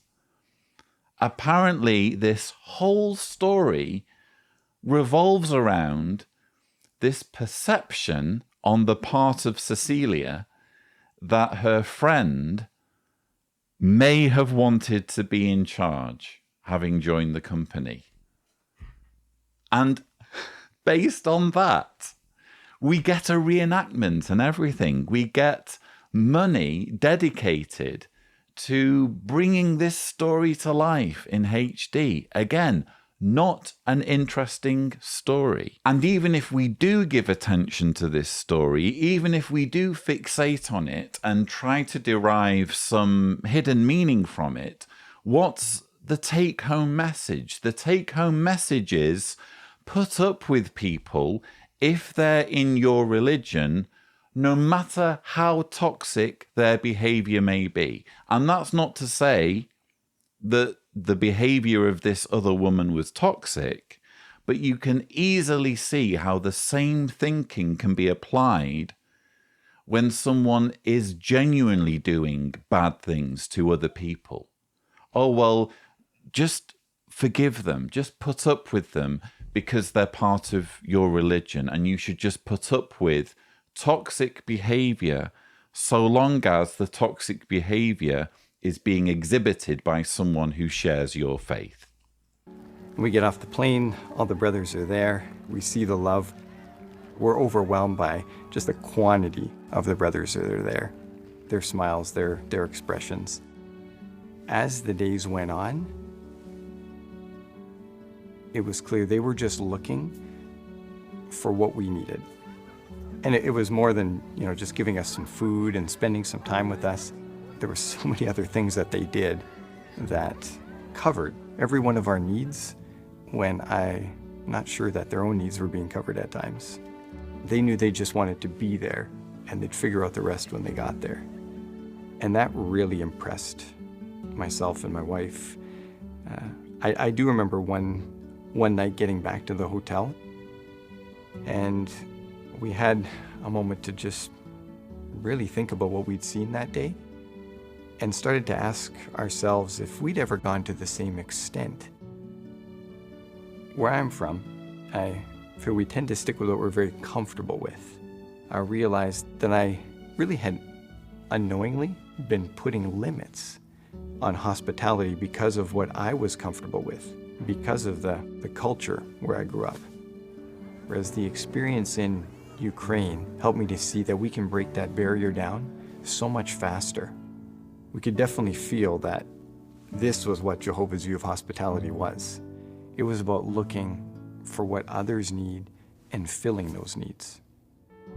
Of course, the influence of the culture doesn't go away overnight. We still need to work hard on it. We still have to change, because traces of the culture can still be left over. But I realize we definitely need to get rid of it. If we always put Bible principles ahead of our local culture, we strengthen our precious Christian unity. If you say so, Mark Sanderson, we've been watching Wesley DeBoca from Canada and Agop Donikoglu from Turkey. Apologies if I've mispronounced either of those names. And we're talking again about culture. This has already been touched on earlier in the episode. Mark Sanderson really wants to get across this message that the organization comes first and individual culture and customs come second. If your culture conflicts in any way with what the organization expects of you, you need to ignore it and put it to one side. And this, again, is disingenuous when you compare the message that's given to people joining the organization. Oh, we're accommodating of all cultures. You can totally explore your own cultural background and keep your cultural identity as a Jehovah's Witness. But when the rubber meets the road, it turns out it's not quite that simple. The culture has to give way if it conflicts in any way with Jehovah's Witness teachings. Now, I happen to think that the examples they've given are pretty poor. You would think they'd come up with something a little bit more concrete where there's a real dilemma at stake. But instead, the examples they're giving essentially amount to Wesley from Canada saying, oh, well, in my culture, we're not hospitable enough. Really? I'm sure there are many Canadians who are very hospitable. It's like anywhere. Some people are more hospitable than others. And that's apparently the culture that he had to leave behind. It's not a particularly compelling example, is it? And then you have Agop in Turkey. If you watch the whole thing, he's describing how in Turkish culture, they place a great emphasis on experience, especially in the context of recommending whether someone should become an elder or not. And he's had to learn in recent times to appoint younger men as elders, whereas his Turkish culture apparently pushes him towards saying, well, let's wait until they accrue more experience. Again, it's hardly a huge dilemma, is it? Or it's hardly a convincing example of where culture and religion might clash. What about examples of where people have joined Jehovah's Witnesses and had to give up practices or traditions that are linked in some way with false religion? That's really what we're talking about here, or that's what Mark Sanderson wants to get across. But they're going for the easy targets. They're going for nice, easy stories to just kind of sneak in this message that the organization comes first if there are any cultural issues. And just a brief word on the international convention that's discussed, the Ukraine International Convention. I've spoken about international conventions before and how a whole different set of rules seems to apply when it comes to entertaining delegates. If you don't know what I'm talking about, please check out my Dancing for Jehovah video. Tibor will hopefully provide a thumbnail if he's feeling gracious. But yeah, I'm not sure. And don't get me wrong, I'm sure the Ukrainian people are incredibly hospitable. I'm sure lots of people in lots of countries are hospitable in their own way. And I can believe that hospitality is more conspicuous in some cultures than others. But when we're talking about an international convention and the hospitality that gets arranged for delegates, we're talking about kind of a shady arrangement whereby delegates get chosen by the organization. They have to fill out a form that asks them questions about their track record. They have to be approved by their elders, and their elders get to veto their attendance of the international convention if they've been involved in any bad behavior or bad conduct. And in order to go to these international conventions, in many cases, they have to part with vast amounts of money, and the money goes to the organization, and the organization brokers deals with hotels and airlines. The organization gets to keep hold of the money, and who knows what margin they take in terms of donations. So it's all a little bit, well, the best we can say is that the International Convention arrangement lacks transparency and seems to exploit a desire on the part of wealthy Jehovah's Witnesses to be in the presence of governing body members. Because when we're talking about international conventions, that's really the only thing that's special about them. The fact that you are guaranteed to hear a talk or multiple talks by a governing body member. It's a little bit of a racket, in my personal opinion, that to get that privilege, it's not based on how good you are as a person or how seriously you take the religion. A lot of it is down to, are you willing to fill out this questionnaire about your personal life? And are you willing to part with quite a lot of money? The internet and other technologies allow the governing body to serve the brotherhood in ways not possible just a few years ago. The tools may be new, but the work is not. In our next segment, we'll learn what past members of the governing body did to stay connected with and serve Jehovah's people everywhere. The governing body has always felt a keen responsibility to live up to Jesus' command, feed my lambs, shepherd my little sheep. Today's technology makes the governing body feel like family. But did the worldwide brotherhood in times past enjoy such a strong bond with the governing body?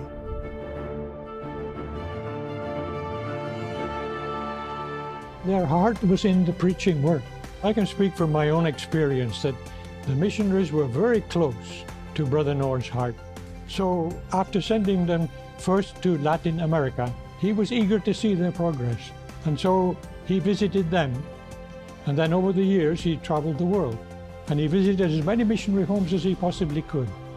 He privately met each missionary personally to talk over their challenges, to arrange for better accommodations if needed, to assess the potential for growth, or even to establish a new branch or arrange to purchase new property if needed. Brother Nor loved the brotherhood, especially missionaries and branch personnel. And he would take an opportunity of a 15 or 20-minute stopover in a train station or at an airport to give encouragement or to help them to advance the preaching work.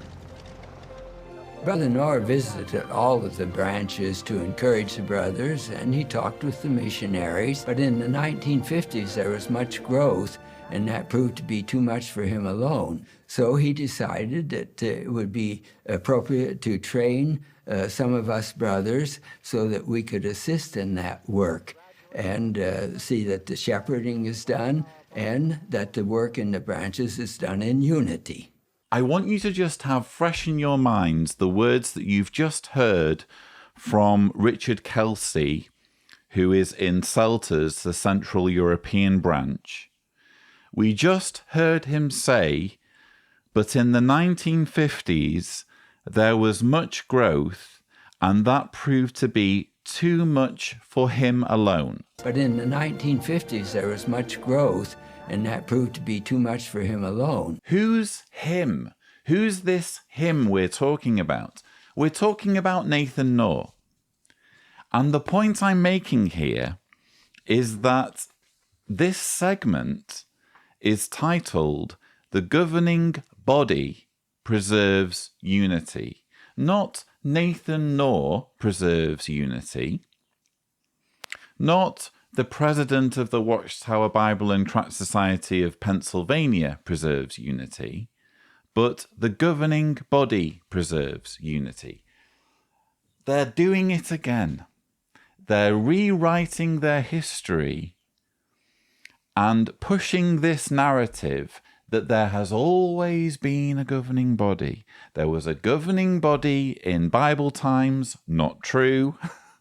Again, the term governing body doesn't appear in the Bible. There was a governing body in the 1950s. Here's a picture, and if Tibor is gracious, you'll see the graphic that appears at the beginning of this segment. The governing body preserves unity.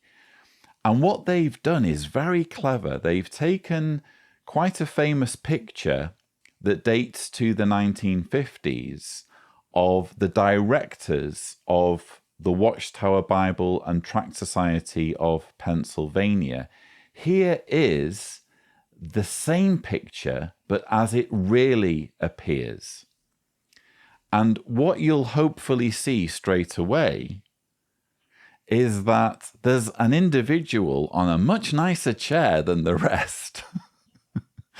There's an individual, indeed, in the center of the photograph, sat behind a desk on his leather chair. It's Nathan Knorr. He is the president, and he is surrounded by his directors, by the directors of the Watchtower Bible and Tract Society of Pennsylvania. It wasn't a governing body. You can see the trickery. They accuse us apostates of trickery. They accuse us of twisting things, of lying, of trying to twist the truth. They've literally photoshopped this image so that it looks more like a governing body, when the reality is that this photograph was taken before the governing body existed. And that's not to say that you can't find the phrase governing body in Jehovah's Witness literature going as far back as the 1940s. Again, it's a corporate term that snuck into the writing of the organization around that time, but it didn't become a reality until the 1970s. Those are just the facts. Pre-1970s, specifically 1975 was when the governing body as we know it today was born. Pre-1970s, it was a presidency. The president ran things. The president pulled the strings. The president decided how things were done. And the directors advised him and rubber-stamped his decisions. That's how the organization worked. But it doesn't suit the narrative of the organization. They want Jehovah's Witnesses to think that there's always been a governing body. The way things are done now is pretty much the way things were done in the 1940s, 1950s, 1960s. Not true. And what's interesting is when you interview older members, older figures from the organization's hierarchy who are still in circulation, such as Richard Kelsey, they can't help but tell it like it is. They cannot help but talk about the organization in terms of Nathan Knorr being the one who made all the decisions. And that's why you heard Richard Kelsey say earlier, but in the 1950s there was much growth, and that proved to be too much for him alone. It was Nathan Knorr alone who was running things, who was steering the ship. It was a presidency. The cult had a single leader, whereas now it has multiple leaders. And as with any cult, when it comes to pushing the organization's agenda, when it comes to pushing their narrative, facts and the truth fly out of the window, even to the extent where history ends up getting rewritten. Well, things don't always turn out as planned. Brother Knorr and Brother Henschel had a service tour of countries in Africa. One of those was Nigeria, and they were to give talks at 2 conventions. One of those conventions was 400 miles away and involved a road trip. So they got off to an early start at 3:30 in the morning. On the end of the trip, they started to have car problems. Those car problems turned into a grueling 18-hour delay, and they realized they weren't going to make the convention. So they decided to go back to the branch in Lagos. But the return trip took 24 hours through jungle roads and additional car problems. They get back to the branch, they take a very brief rest, and they're on to the next branch. Well, the headquarters representatives wanted the best for delegates to a convention. Brothers Knorr and Henschel were known to personally inspect venues and even negotiate contracts. In more recent times, Brother Jairus personally visited hotels to make sure that there was a proper standard of comfort and cleanliness. He even tested out the beds. What beautiful reminders of the efforts our brothers made to serve our spiritual family. If you say so, I guess. I just find some of the stories in this segment, the governing body preserves unity, utterly underwhelming. I mean, really? This is the best we've got to show the best of the governing body throughout history. Again, there was no governing body prior to the 1970s, but this is the best. Nathan Knorr and Milton Henschel having car trouble. I mean, where's Jehovah's hand there? How come there's no story of them miraculously making it? Surely what we're seeing there is the inevitable result of poor planning, or basically a human organization where things go wrong. And how are we supposed to be impressed that Henschel and Knorr and Brother Jaratz, Theodore Jaratz, took a special interest in which hotels were booked for conventions? Brother Jaratz even took on the weighty assignment of testing the beds personally. Brother Jairus personally visited hotels to make sure that there was a proper standard of comfort and cleanliness. He even tested out the beds. Hold on a minute. Before we book this hotel, there's one issue that needs to be resolved. Are the beds comfortable enough? We need to figure this out. We can't have our brothers and sisters using this hotel if the beds aren't comfortable. Someone needs to take on the weighty responsibility of testing the beds in this hotel. And I, Theodore Jaratz, am willing to assume that responsibility. Wow, impressive. Thanks for sharing that anecdote with us. That's going to stay with me forever. But what I also noticed, maybe you caught it too, when they were interviewing one of the minions who was pretending to know all about Jehovah's Witness history, you see in the background, maybe Tibor can overlay it if he's gracious, you see paintings behind him. I'm pretty sure that's a painting of Fred Franz in the middle, and to the right of Fred Franz, I could be wrong, that looks like it could be a painting of Milton Henschel. This is new to me. I'm used to them showing photographs of former governing body members. But just think about this. If you're one of Jehovah's Witnesses watching this, you may think this is no big deal, but just think about this for a minute. Some Bethelite has been tasked with spending time, considerable time, in the art department, painting a governing body member. Someone who's just supposed to be there to serve the sheep. A humble man, a faithful and discreet man, who's no greater, no more prominent than other Jehovah's Witnesses, and yet his portrait is being painted in the art department so that it can be hung on the wall at one of the Bethel facilities. And not just one, but all of them, apparently, or multiple former governing body members who have since passed on. They're being commemorated in that way, it sort of speaks to this being a very human organization, doesn't it? Maybe it's just me, but there's a whiff of idolatry here, isn't there? I was always brought up to think that it would be idolatry to do that sort of thing, to make any kind of image of anyone or anything as part of religious worship. Either these men are to be considered as just ordinary Jehovah's Witnesses who just happen to have a particular privilege of service or not. What we're seeing there, coincidentally, because this organization is quite frankly deluded enough to miss details like this, it's normal for them, for individuals to be given this amount of prominence, so they've missed it.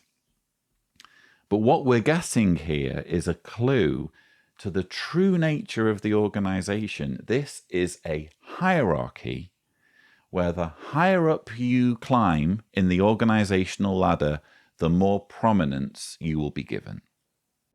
Now it's time for our new music video. It highlights the many blessings of unity.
It wouldn't be a JW Broadcasting episode without a cheesy, cringeworthy music video.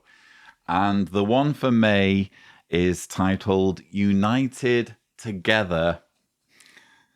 I mean, they're just becoming normal by this point. I can remember when they started doing these music videos, it was a real shock to the system because the organization I was raised in would quite frankly find this heretical, or would find it way too close to televangelism and mainstream Christianity.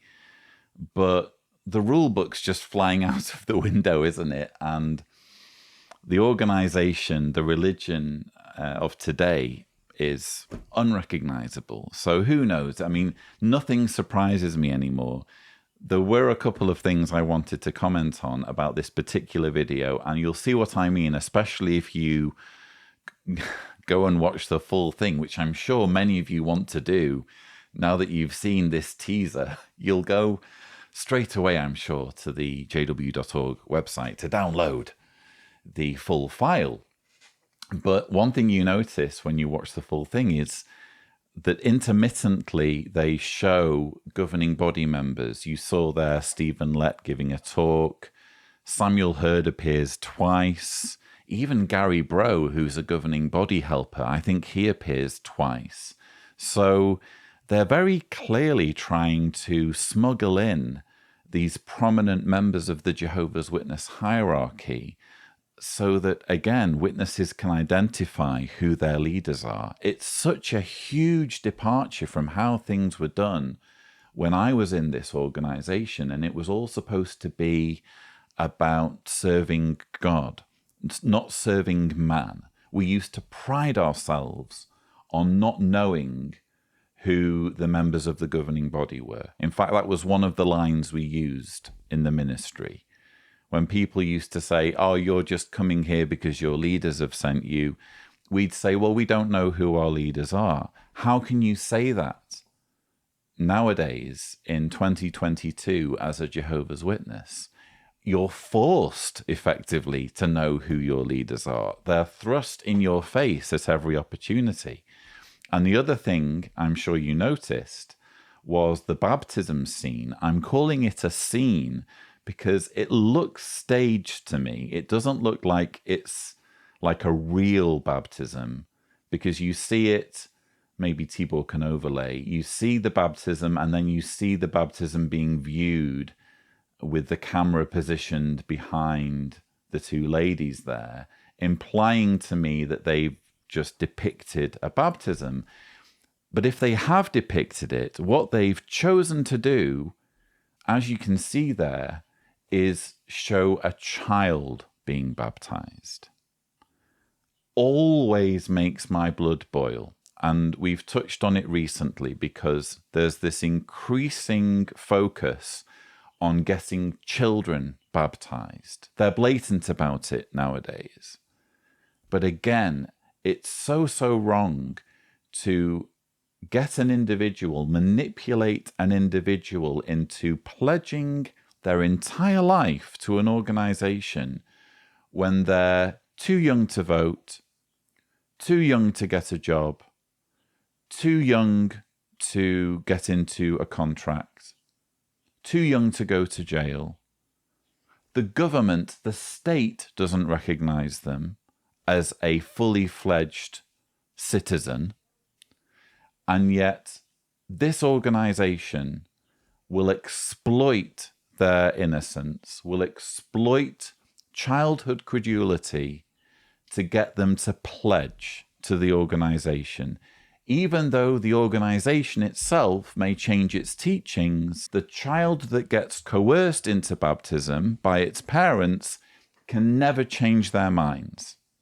Or if they do change their minds, if they do decide they can no longer believe, they are to be shunned. They are to be ostracized. It's detestable. There's no other word. And it always makes my blood boil. But this is a practice, child baptism, that the organization is clearly very proud of. Anyway, that's all I have for you. Those were my thoughts on the May 2022 JW Broadcasting episode. I hope you found this helpful. Same as usual, I'm afraid. Same manipulation tactics, rewriting of history, appeals for unity, double standards, or giving one message about culture to people you're trying to recruit and another message about culture to people who should ignore their culture in favor of what you're telling them to do.